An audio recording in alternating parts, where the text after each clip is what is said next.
तो hello future toppers, तो कैसे हो मेरी टॉपर्स आर्मी। तो आज हम class 9 maths chapter 1 number system का एक क्वेश्चन जो एक्सरसाइज 1.1 का है उसे सॉल्व करने वाले हैं।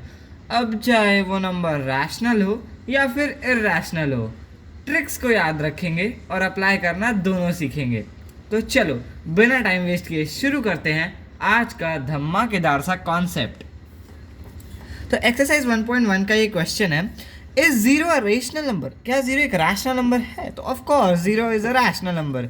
Can you write it in the form of p by q where p and q are integers and q is not equal to zero?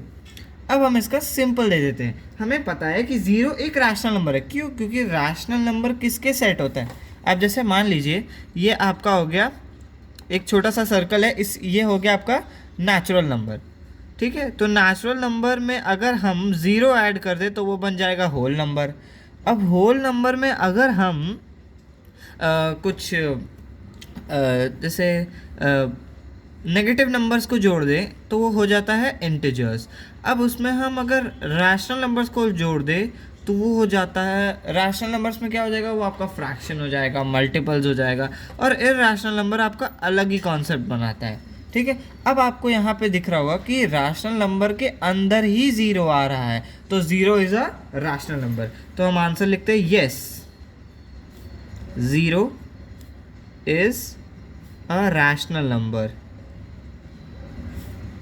ठीक है, zero is a rational number. अब इसका कुछ स्टेटमेंट लिख देते हैं। It can be written in the form of p by q in many ways। ठीक, बहुत सारे वेज में हम इसे लिख सकते हैं। अब एग्जाम्पल लिख देते हैं। फॉर एग्जाम्पल में हम क्या लिख सकते हैं कि लाइक 0/1 हो गया, 0/2 हो गया, 0/-5 हो गया, एंड मैनी मोर। ऐसे बहुत सारे होते हैं।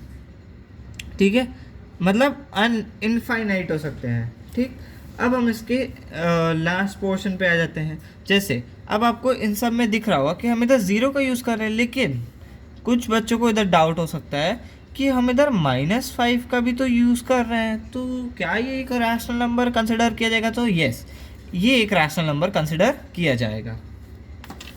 तो in these cases p is equal to 0, which is an integer। ठीक है, 0 इंटीजर में आता है, and q is any non-zero integer.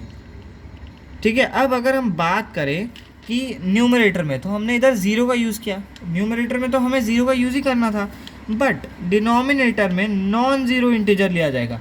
अब आप क्या इसको 0/0 तो लिख नहीं सकते हो, है ना, 0/0 तो नहीं लिख सकते हो, तो आप 0/1 ज़रूर लिख सकते हो। तो इसीलिए आपको इधर थोड़ी सी कन्फ्यूजन हो सकती है, बट अगर आप इस पर ध्यान से अगर इस पर फोकस लगाओगे तो आपको समझ आ जाएगा। तो अगर आपको इस टॉपिक से रिलेटेड कोई डाउट होता है या इस कॉन्सेप्ट से रिलेटेड कोई डाउट होता है तो आप मुझसे कमेंट बॉक्स में पूछ सकते हैं। और मैं जो आपको हमेशा टिप देता हूँ वो फिर से देना चाहता हूँ कि फॉर्मूला को याद रखो, ट्रिक्स को याद रखो, स्टेप्स को फॉलो करो और मार्क्स अपने आप मिलेंगे। ऐसे ही क्लियर कॉन्सेप्ट्स के लिए सब्सक्राइब करें अंशुमन स्टडी हब। जय हिंद, जय भारत, नमस्कार।